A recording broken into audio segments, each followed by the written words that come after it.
Hello, my friend. My name is Kolbie Blume, and I am so excited to paint with you today. If this is the first time that you and I are painting together, let me give you just a short introduction. I am a self taught watercolor artist. I started with lettering and then I moved on to lettering backgrounds, and that kind of evolved into landscapes.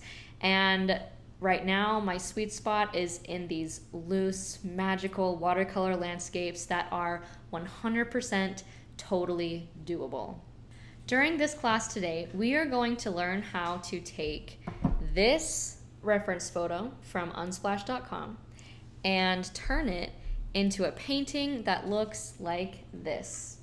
I am so excited to be here with you, painting with you, breaking down this process for you, because I know it seems overwhelming, but you can 100% paint something beautiful based on this reference photo with only a few minimal skills and steps. So if that sounds like your jam, I am so excited that you're here. Before we get started, let me go over a few of the materials that we're going to need very quickly. First, paint.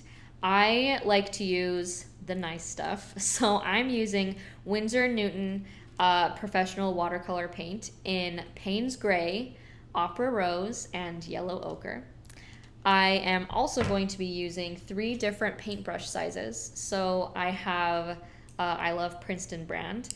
I have a round size 10, a round size 6, and a round size 2. Those are the 3 paintbrushes I'm going to use. I am also going to be using professional watercolor paper, 100% cotton, 140 pound, cold press. This is Arches, one of my favorite brands. And finally, I love to have some masking tape on hand to tape my paper down to the desk and keep it taut. I definitely have a towel off to the side. I actually prefer using washable towels now, as long as you don't mind them getting stained a little bit, just, to practice a little bit more sustainability. 2 cups of water, and then, let's see, did I use anything else? Sometimes I like to have Q-tips on hand to mop up any surprises. So I think that about sums it up. Are you ready to get started? Let's dive in. For this project, I'm going to use a reference photo to help guide my painting process. I love to use the royalty-free photo bank Unsplash. It's full of gorgeous photos from very talented photographers who generously share their work for anybody to use royalty-free. So it's a very affordable way to get inspiration without infringing on copyright. So I have, as you can see back here, I have like a lot of folders because I come here a lot. This is my folder called I Could Paint That, where I keep just a collection of photos that when I'm, scrolling through Unsplash, I find something that I get really inspired by and I think I might try to paint. And today we are going to paint this kind of fiery night sky ocean scene. I am currently very obsessed with seascapes, and I always love night skies, and so I thought this was a really fun way to combine those 2 things. So first things first, before I start painting, I want to break down this reference photo. And what I mean by that is I want to figure out what order I'm going to paint everything. One of the most, I think, overwhelming parts of painting, especially painting landscapes, is feeling like you have to paint everything, right? Like looking at a scene like this and thinking, how can I possibly go into as much detail that's needed to capture the essence of this amazing, stunning scene? And the key to diminishing that overwhelm, to making that task doable, is layers. Remembering that you actually don't have to paint everything all at once. If you understand layering in watercolor, you can basically teach yourself how to paint anything. And we're going to talk about that process a little bit here. So first, I'm going to download this painting from Unsplash, and then I'm going to open it on my iPad and just kind of draw directly on here to help give us a little guide for how to go about painting this photo. So I have this photo opened in my Photos app, and now I'm on an iPad, by the way. If you're using a different tablet, I'm not sure the process for that. But I'm on my iPad. I've opened up this downloaded photo in my Photos app. Now I'm going to press Edit, and then there's these three dots right up here, and I'm going to press Markup. That will open the photo and allow me to draw directly on top of it, and that will be super helpful as we figure out the order in which to paint this scene. So the things that I'm really trying to figure out are, one, layers. We talked about a little bit about that, right? And by layers, I mean background and foreground. So I want to try to figure out what layers to paint first. Generally, background layers go first, and then foreground layers go last with watercolor. An important thing also to remember is you paint background to foreground and you paint light to dark. That's because watercolor is transparent, so you need to paint the lightest things first. That's mostly because it is so much harder to make something lighter if it's too dark. It's very easy to make it darker if you've made something too light, but if you've added too much darkness to it, sometimes it's impossible and you have to start over. So for that reason, we like to play safe and start light and then go dark. And that's generally how you complete your layers. So we go background to foreground and we go light to dark. So if we're going to follow that pattern, then let me just kind of, now I'm going to leave that here. If we're going to follow that pattern, then the sky is almost always going to be the background. And that means the sky is almost always going to go first. But if we look at the sky right here, we have a lot of different colors going on, right? We have this kind of gray cloud right here and some pink, orange, yellowy, sunrise, sunset, whatever this is right here. And then we have the night sky. And so really, this is a gradient between blue and orangey pink, right? With a little bit of cloud on top. So I'm actually going to separate the background, or the sky rather, I'm going to separate the sky into probably 3 different layers, where the first thing I'm going to paint is, I'm going to make this black. The first thing I'm going to paint is this lighter kind of sunset-y color. And then the second thing I'm going to paint is the blue of the night sky. And included in the blue of the night sky will be the stars. And then finally, I'm going to paint the clouds right on top of all of those things. So that's the sky. That's the order we're going to paint the sky in, and we're probably going to paint the sky first. Now, if we go down to the bottom half, or the foreground of the painting, we'll also see that this like orangey pink is reflecting on the ocean.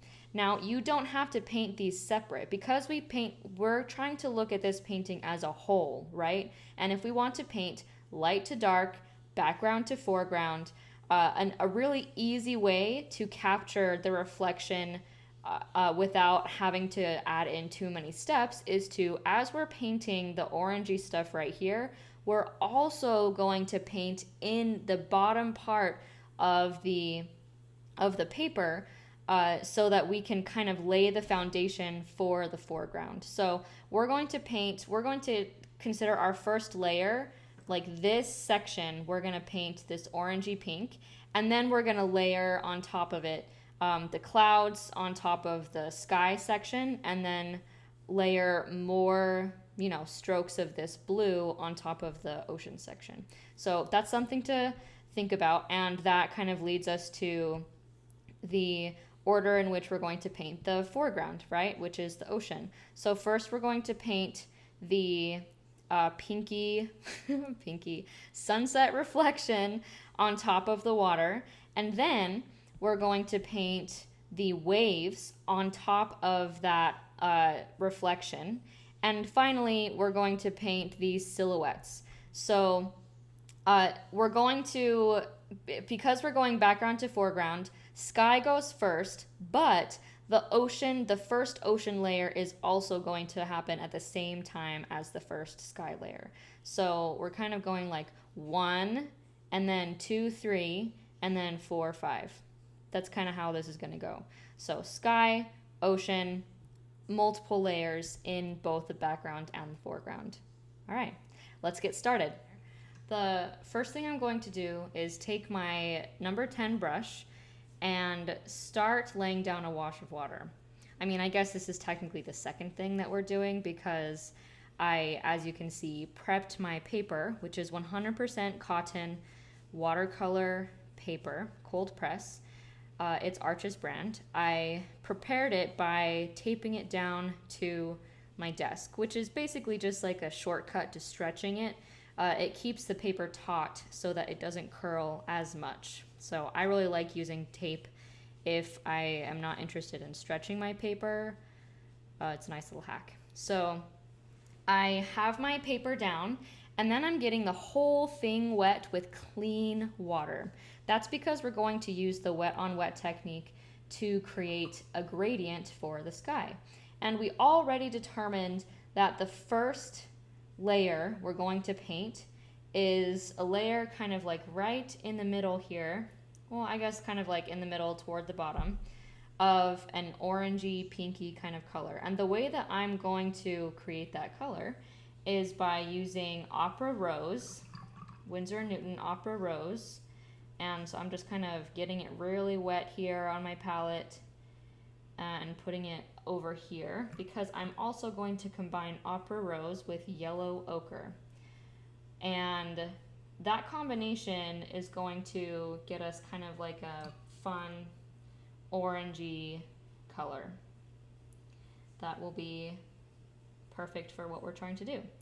So, and for, you know, a lot of those colors in that scene, this will be, sometimes we're gonna use a little bit more yellow and sometimes we're gonna use a little bit more pink, but generally the base of the scene will be this Yellow Ochre and Opera Rose combination. So while my painting is wet, while my paper is wet, I'm just laying down a wash of that color scheme. And because I know that I want the color to extend pretty far down into the ocean. So maybe I'm going to paint a little bit of that, like starting from the top half of my paper and then going down.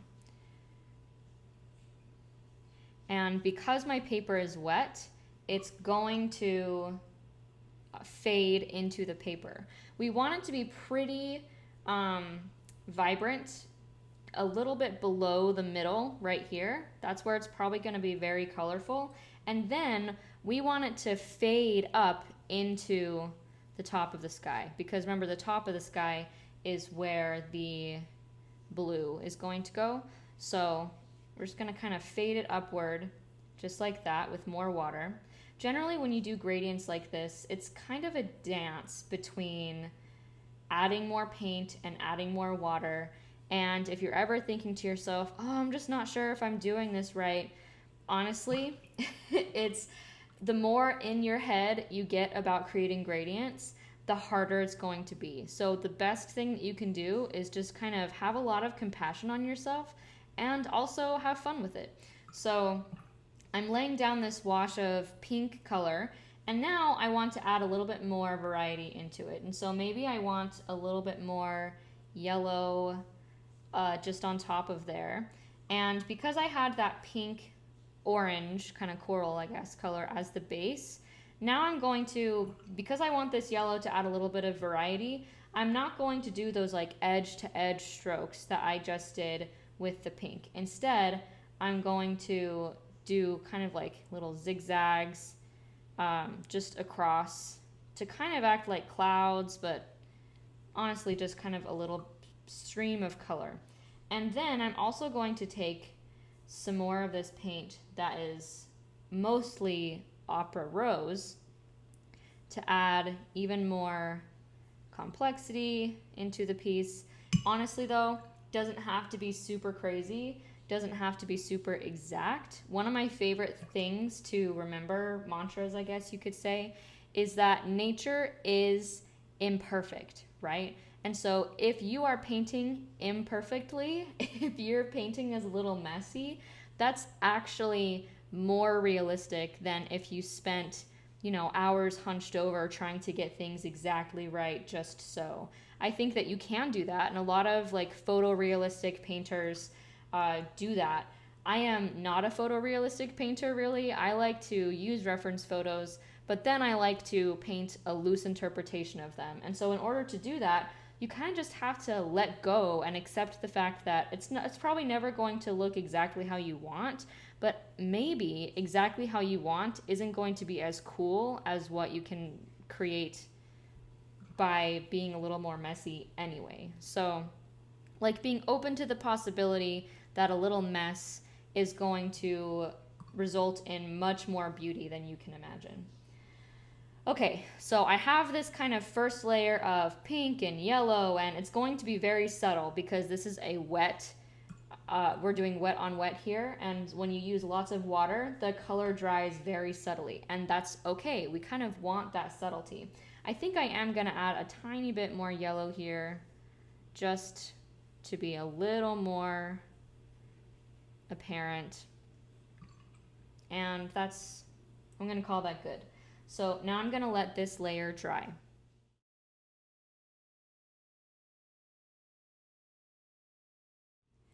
So this first layer is dry, and as we can see, it did dry so that the paint is like slightly less vibrant than it was before, but also some of the opera rose is peeking through all these yellows, and I'm quite pleased with the result. And I really like this kind of burst of yellow color right here. It looks very cool. So now we're going to paint the blue on top. And the way that I'm going to do that is by re-wetting the whole thing with clean water.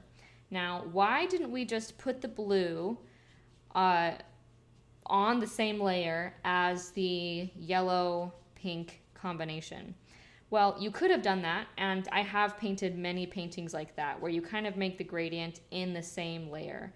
But I do think that sometimes it's a little bit easier to do them in 2 layers, because in order to get paint to blend together, especially when you're trying to create a gradient, you have to use a lot of water, and sometimes the water dilutes the paint and it makes it a little less vibrant. So by doing it in 2 layers, I can sometimes get more vibrant results. Also, this yellow-pink combination turns into orange, and I'm trying to paint with a blue color on top, and blue and orange are complementary colors, which means that they don't mix very well. And so by doing them in 2 separate layers, I kind of avoid mixing them directly, and I'm instead just very slightly mixing them on the paper. So that is an explanation in case you wanted one. So now I'm using Payne's Gray. I re-wet my paper with clean water,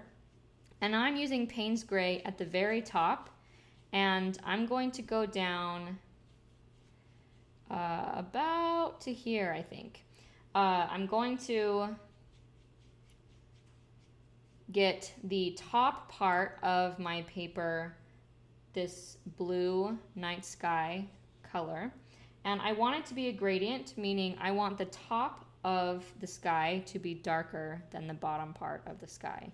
And so remember our rule, you can always make something darker if you want to. It's very hard to make something lighter if it's too dark. And so generally I would say to start with a kind of watery light value Payne's Gray, and then add more like pigmented Payne's Gray at the top if you want to create more contrast. So, and then another thing, if you find that we still want to keep, especially this kind of burst of yellow right here, we still want to keep that color pretty clear. And so if you find that your blue is kind of encroaching a lot onto your orange pink, then start painting from the bottom of that gradient upward. And by going back and forth, painting, like adding a little bit darker pigment on top, and then painting down in these edge-to-edge strokes, and then cleaning off your brush and using a clean brush to start kind of in the middle and then paint upward. It just helps to encourage the paint to blend all the way, to be pretty smooth. But I will say that if your goal is to get a perfectly smooth gradient, you are probably going to be disappointed because it is very difficult with any kind of paint to get a perfectly smooth gradient. And honestly, I actually think that by intentionally adding a little bit of like texture with your brush strokes, it can be a fun way to add character into your skies. So I understand the draw of having a perfectly smooth gradient, but I think that having a textured gradient is way more interesting. So I think I'm gonna call that good. And now I'm going to let this layer dry and then add stars. All right, so we have the Payne's Gray all dry on the painting, and you can see I think it has blended beautifully. Some of the paint along the edges there kind of creeped down along the masking tape, which happens, and I think that's just another one of those, you know, wonderful, beautiful imperfections that happen when you make handmade things. And now I'm going to use some white gouache to splatter just a little bit of stars on there. And the original reference photo also had a shooting star, so I'll probably paint a little shooting star also. So this is Dr. P.H. Martin's Bleed Proof White. It's my favorite kind of gouache because I just think it's a little more opaque than most. But you can use basically any kind of gouache, which is like opaque watercolor. So I added a little bit of water, and now I'm going to hold my paintbrush with my non-dominant hand. And with my dominant hand, I'm going to hit it pretty hard so that the paint splatters on the blue part. Now, I don't really want the stars on the yellow part because, you know, stars don't really show up during the day. But the good thing is, because stars are white and yellow is a pretty light color, even as some of the stars make their way down to the other part, you probably won't be able to see it very well. So I'm just doing a few, going back and forth, and that's pretty good. And now I'm going to do a little shooting star across the sky. So I think that I'm going to do it about here. Generally, when I'm placing things, I like to keep in mind the rule of thirds, which basically means if you separate your painting into thirds vertically and horizontally, wherever those thirds meet, so the corners where those thirds meet, that's where it's going to be a good idea to place something because it's really pleasing to the human eye. So I'm not exactly sure where or why that originated, but there we go. And so for the shooting star, I'm going to kind of just place it right here. And I'm going to make it kind of just like a sideways diagonal line going across this corner right here. Now, I don't want it to be super thick. I don't want it to be super bendy. I want it to just be like this straight line, and then that maybe has a little dot at the end to indicate that it's a shooting star. So in the original reference photo, there was like a little thing of clouds right here along where the ocean is going to be. I'm actually going to skip that. I'm not going to paint the clouds. Instead, I'm going to go right to the ocean. That's one of the benefits of using a reference photo. Being a painter using a reference photo, you can take or leave whatever you want. You don't have to paint directly from the reference photo. You can also add something if you want to do that as well. So I, instead of painting clouds right here, I'm actually going to do a little line of trees, mostly because trees are kind of my thing. So, well, should I do trees or a mountain? Decisions. I actually think I'm going to do a mountain because I think that the stars kind of have like a like a sharp kind of, I don't know why I think that, but I think that the mountain is going to be a better contrast against the stars. So I'm going to paint, instead of clouds in that gray color, I'm going to paint a mountain in that gray color. And the way I'm going to, it was kind of like a gray, like a purpley gray. And so the way I'm going to get that is by using Payne's gray and just a little bit of Opera Rose to make this Payne's gray purpley. And then I'm going to use a lot of water so that my Payne's gray is a pretty light value. Light value meaning it's just light in color. So then I'm going to, I think, you remember the rule of thirds. So if that shooting star was around here, then I want my mountain to be right about here. So I'm just going to paint right across the sky. Oh, here it is. And have that be my mountain. And then I want it to be pretty straight across because underneath is where the ocean is going to go. So that's a pretty easy way to paint like a mountain silhouetted against this sunset sky. And it's contrasting against the yellow and against the pink. But it's a little easier to paint than clouds. So that's kind of why I made that last minute decision. So now we've completed the background of this scene. We have the sky, we have the background mountain. Now we need to complete the foreground of this scene, which is to finish the ocean and to add some like dark rocks in the ocean. And as we broke down the reference photo, the first thing we're going to do, the first layer in the foreground is this orange pink coral color, right? To kind of reflect the sunset in the ocean, but we already have that, we already painted it. So now we need to paint the waves in the ocean. And I may do these waves in 2 separate layers. So the first layer is going to be wet on wet. And that means I'm going to get just the bottom half. That's why it was pretty important to have that mountain have a straight line underneath. So I'm going to use clean water to get the bottom half of my ocean wet. And I'm going to use the wet on wet technique to create kind of blurry waves in the ocean. But I want these waves to still have somewhat of a shape to them. And so I don't want this bottom half to be very, very wet. If it's sopping, the paint is going to kind of go everywhere. So I'm just going to wait like, I don't know, 30 seconds or a minute for the paint for the water to evaporate a little bit so that the paper is more damp than wet. Okay, so a hilarious thing happened, not so hilarious, where my camera stopped filming for a while. But I'm going to show you what I did over again. So, because we can fix this so that you can be painting along with me. So I'm going to re-wet this part of the ocean.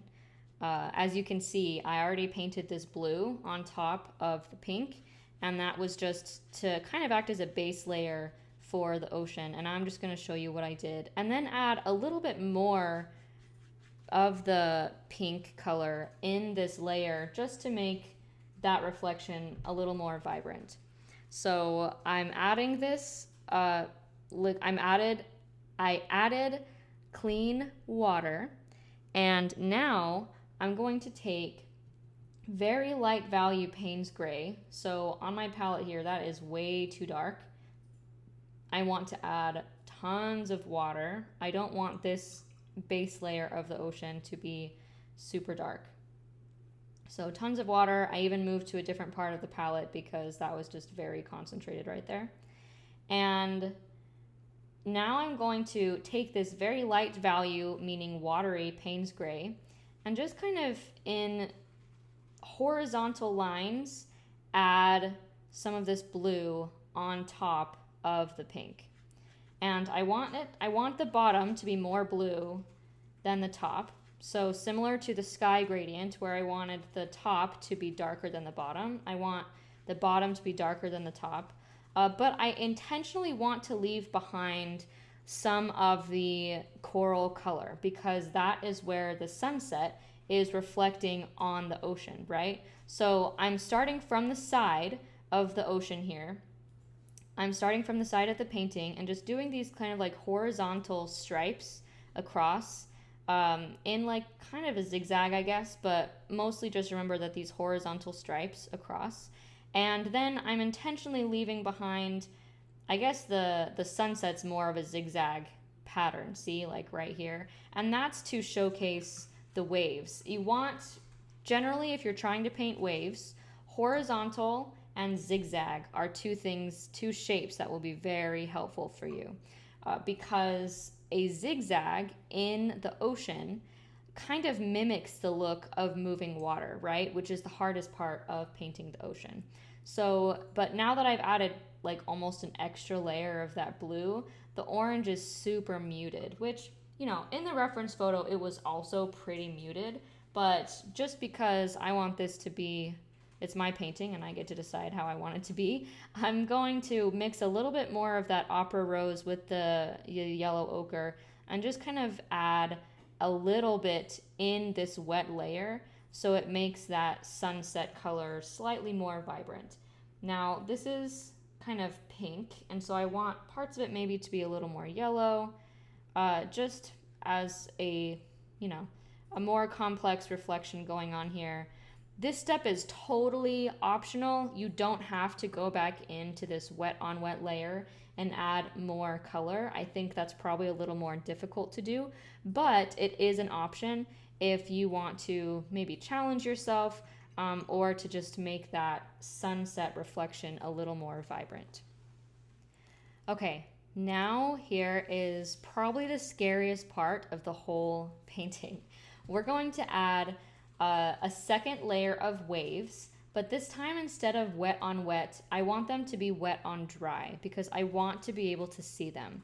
This part is scary for me because wet on dry is a little more high stakes in my opinion. Wet on dry means you're painting on dry paper, and so the subjects are way more defined, meaning you have more control over the paint.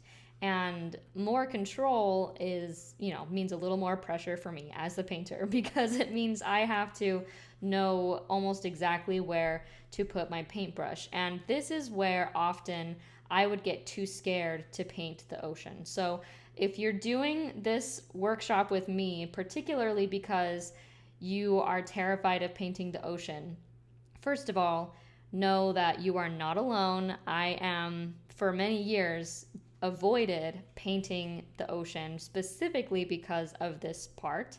And second of all, remember what I said earlier in this lesson, which is imperfection is realistic. So even if your waves turn out imperfect, even if they don't even look like waves, it's okay. The only way that you are going to be able to capture the beauty and the power in nature's imperfection is by leaning into your own human, uniquely human ability to be imperfect, right? And sometimes it takes a little practice and it takes a lot of surrendering and letting go of control.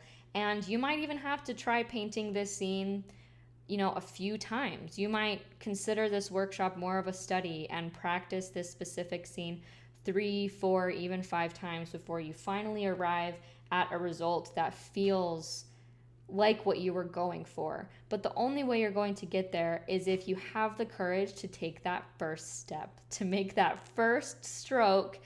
And I know that's the hardest one to do. So just wanted to take a couple minutes to address that before we get started. Because I'm also going to be going vertically like this, I'm just going to adjust the camera angle real quick. All right, here we go. So I'm taking a slightly darker value Payne's Gray than what we did for this base layer of the ocean. Still pretty light. I don't want it to be opaque. I don't want it to be very dark, but darker than this first layer. And now, remember the zigzag technique I talked about? I'm just going to do like horizontal lines. I'm using a small brush. So this is my size 2 brush. I'm just going to do a bunch of horizontal lines in kind of a zigzag formation all the way across the ocean, just like this. And the key for waves is some of them should look kind of small, like pretty thin, but some of them should look thick. And so you don't want it to just look like a million little zigzags. I mean, a million little horizontal lines. You want some of them to be thicker and then some of them to be smaller. And if you try to think about it too hard, it's going to be, you're going to get terrified and not paint it. So I'm just doing some like horizontal lines, some of them thick, some of them not, and then intentionally leaving behind some white space so that the sunset can show through, so that the reflection of the sunset can show through. So I'm just kind of going at it and not letting myself get too down over when things don't go my way. Another like shape to consider as you are painting the loose horizontal kind of zigzag shapes is sometimes waves look like a I don't know, like a leaf, kind of like maybe I'll just paint one and then paint around it, like that shape. And so as you're leaving behind your white space, if you can leave that kind of arch shape behind, but a little more natural looking than the one that I just painted, that can also help your water look like waves as you are adding this second layer. So something to think about, but I also kind of almost hesitated to tell you that. I think it's an important building block as you're thinking about the shape of waves and trying to get it right. But I also think that with water and loose landscapes in general, the more, again, you get in your head and the more you try to make something look exactly right, just the more you're going to overwork it and either be too afraid to keep painting, or it's just going to kind of end up a big mess regardless of what you do. So my best advice is to, more than keeping this shape in mind, keep the horizontal, loose lines, sometimes thick, sometimes thin, in mind, and then just kind of go at it and let your wrist kind of just move across the page, all the while making sure to keep this zigzag sunset line pretty visible. So I have, honestly, that's pretty good. And now just to provide a little bit more contrast, I'm going to add a little bit darker value Payne's Gray, which I'm currently mixing on my palette, just in a few areas. So because my paint is still wet, some of those areas are still wet, I'm just going to kind of add it directly onto these waves, not in very many areas, and probably honestly mostly toward the bottom. And that's just going to provide a little bit more contrast and layers as I'm kind of building up this ocean scene. So I started with that wet on wet, very, very light value layer of Payne's Gray. And then I did this wet on dry kind of mid value layer of Payne's Gray. And now I'm finishing off with just a little like accented, basically I'm just using them as accents to provide contrast of a slightly darker value Payne's Gray. And I am going to honestly call that good. I think it looks pretty good. So we have one last layer. For the final layer of this scene, we're going to use now quite dark value Payne's Gray, meaning mostly pigment with very little water, so that the Payne's Gray is very, very dark. And we're going to use that to paint some rocks in the scene. So I'm going to, you can look at the reference photo, which I'll pull up and show you, should be about right here.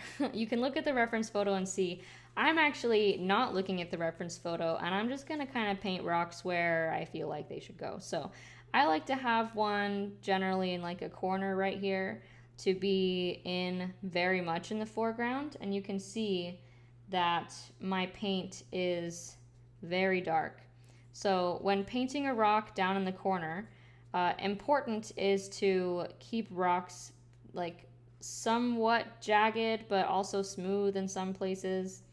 I mean, it's really just important to make sure you don't paint it like a very smooth line, right? Because the jaggedness is going to, or at least the variation, like inserting jagged parts somewhere is going to make it look slightly more realistic. So there's one rock that I'm going to put, maybe I'll do it like, have it extend slightly into the bottom there. And then whenever I like to paint, especially like rocks or trees or whatever, if they're just kind of accent, I like to do them in odds. So I'm going to do 5 rocks total. So and trying to use the rule of thirds as a general guideline is usually a good idea to give it just a little shape. And so maybe I'm going to have the shape be kind of like this kind of zigzag shape right here. So I'm gonna add another rock right here. When you're adding rocks into the ocean, the bottom should always be flat because that's where, you know, the water is kind of lapping up onto the rock. That's where the rock is peeking up out on top. And then it's also a good idea to paint rocks, like trees in clusters as opposed to like one at a time, because that makes it a little bit more, gives it a little bit more movement. So now I have 3 rocks, and then as I get progressively farther away, my rocks are going to get smaller. That's one important rule for distance and depth is if things are closer, they're usually bigger. If they're farther away, they're usually smaller. And that's one way for you to capture depth as you are trying to paint landscapes. So I don't want my rocks to all look the same. And so that's why I'm kind of lengthening these ones back here a little bit. And just kind of going with the flow that way. I was going to do 5, but I think I'm going to do 7 because I want to do like a couple back here. Yeah. Okay. That feels pretty good. And the reason I did, honestly, it kind of looks a little symmetrical to me. Like, I was going to do 7. This is the real process, my friends. This is exactly how it goes. I look at a painting and I think, oh, I don't know, maybe I should do this or maybe I should do that. I'm actually think I'm going to do 9. So I'm going to do 1 rock right here just to add a little bit of variation into this line so the flow isn't quite so, you know, like that. And so if I'm going to do 1 right there, then I think I'm going to do another one back here. And yeah, okay, that feels a little bit better to me. So I have 7. I have somewhat of a flow, but it's not so perfect, like that perfect arrow kind of line, right? I want that added imperfection to kind of balance the piece and to make it look more realistic. I don't want any of my rocks really to look the same, but I do want to keep in mind that closer should be bigger and farther away should be smaller. And that's it. That's the whole scene. We're done.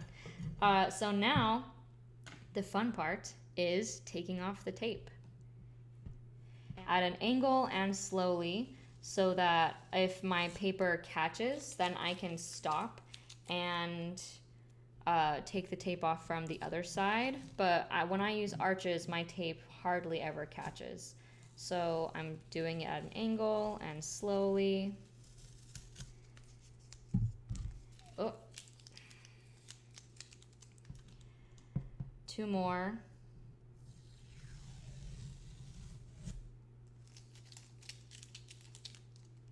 And last one. And then finally, because you are an artist who just painted a beautiful painting, I'm gonna take my size 2 brush and some white gouache, and I'm going to get it fairly liquidy and kind of thin on my paintbrush so that I can do a little signature right here, just at the bottom corner. And you should do the same. Ta-da! There's your painting. I, for one, think this turned out beautifully. It might be slightly different from the reference photo, but that's exactly how I like it. I like to change things up and use reference photos more as like inspiration or guides than anything else. And I am quite pleased with this result. So now I want to wrap up a little bit, and I want to show you my face for that part. So see you in a sec. My friend, thank you so much for joining me today. I hope that you learned a lot. I hope you had a lot of fun, and I hope that you felt something, because for me, that's the most important part of art, and especially watercolor and watercolor landscapes. It's not coming up with like a beautiful, perfect finished product. It's not using all the fancy supplies. It's not, anything to do with the results. It's everything to do with the process. Being creative and painting with watercolor helps me to slow down and really feel what this life is supposed to be for. I feel so at peace and connected to myself when I'm painting, and I hope that I have given you just a taste of that in this class. If you loved what you painted today, I would love to see it and be your biggest cheerleader. So if you're on Instagram and you feel like it, feel free to share what you've painted, share your progress, and tag me. My handle is thiswritingdesk, and I would love to give you a shout out. If you really loved hearing what I had to say about mindset and how I think that creativity is more about the process, I think you're going to love my artist mindset quiz. So the artist mindset quiz is linked here, and I think that you would really enjoy learning more about yourself.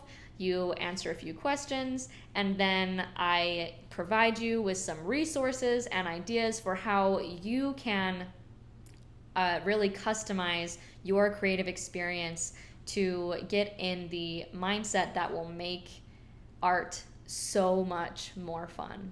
Again, the artist mindset quiz is linked here, and if you really liked what I have to say, if you really liked the resources and the words of encouragement that I have to offer you, you'll also be added to my email list, where I will drop weekly nuggets of creative goodness right into your inbox.